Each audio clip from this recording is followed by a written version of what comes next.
U to vreme sam šanirao malo po Firenci i gađao neku matorku, vlasnicu frizerskih salona.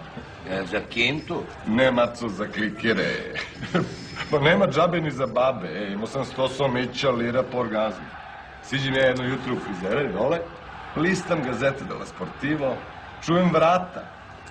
Okrenem se, Batistuta. Gabriel? Svega mi. A pita Gabrica, Bati, kako ćemo? A on, pokaže na mene. Kaže, isto kao ovu momku. Ne seri. Pa ne pomerio se s mesta. A Bog zna kako se mi tu upoznamo. Ja reč, on reč. Ke koza. Jao, ljude, kako sam pičku vozio, bruka, Ljubice, daj mi espresso jedan, brzo. I šta vozi Batistuta? Šta misliš, a? Ne znam, Ferrari.